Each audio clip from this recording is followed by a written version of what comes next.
With that, also order that all basic education classes resuming in-person learning in January of 2021.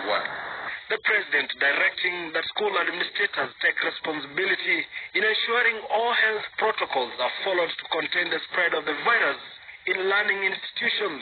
He directed MPs to allocate part of the constituency development funds towards improving infrastructure and help schools prepare to receive other learners in January. I urge them to make investments that focus on additional hand-washing points in our schools,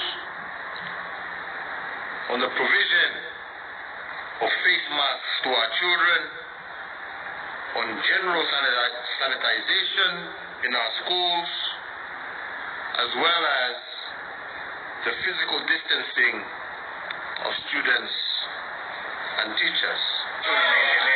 And a day after 52 learners in Kolanya High School in Busia tested positive for COVID-19, the school has now been converted to a COVID-19 isolation center with one dormitory set aside for all the positive cases among students. The 6 teachers and 2 other staff who also turned positive are receiving medication under the home-based care program. In Taita Taveta County, Voi Primary School has been closed down after 3 teachers tested positive for COVID-19. 27 other teachers in the school have gone for self-quarantine, while the 300 pupils who had reported were released to go back home. They were not tested. Makori Ongechi, Citizen TV. All right, McCoy, there isn't much for that. At the same time, as he announced tighter controls aimed at checking the spread of COVID-19, President Uhuru Kenyatta was candid, if not contrite. The country's leadership had not set a good example for Kenyans to follow in the war against what is no doubt a global pandemic. Now, in admitting the blunder, the president issued a rallying call to Kenyans to play their role in helping curb the spread. Take a listen. Massive political gatherings witnessed since the COVID-19 restrictions were relaxed on the 28th of September, including the return of BBI Reggae, Deputy President William Ruto's Hustlers campaign, and several addresses by the head of state himself, to gatherings observing no social distancing, no wearing masks, part of what has contributed to the spread of the virus. Kenyatta today making an unusual admission. Tumeanguka mtihani ni kwa sababu hata sisi vile tumekuwa tukijiendesha ni kama hakuna ugonjwa. Mikutano bila barakoa, kuleta watu pamoja bila social distancing.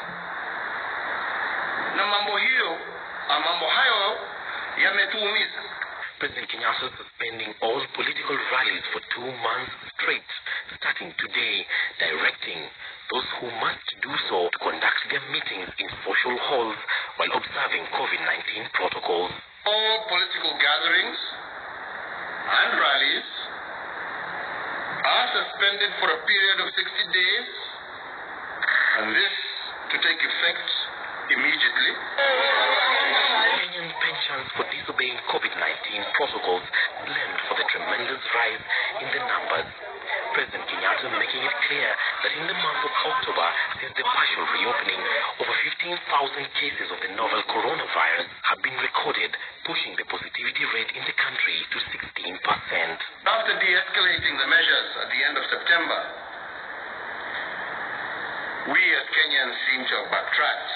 To enforce compliance at both the national and county levels, I direct the Ministry of Interior to constitute a special enforcement unit made up of the National Police Service, the National Government Administration officers, supplemented by the county government inspectorate units, to jointly enforce all COVID protocols. The image cast by Kenyans across the country for the past weeks has been worrying, from openly defying curfew to crowding in public transport vehicles to interactions at the marketplace without masks.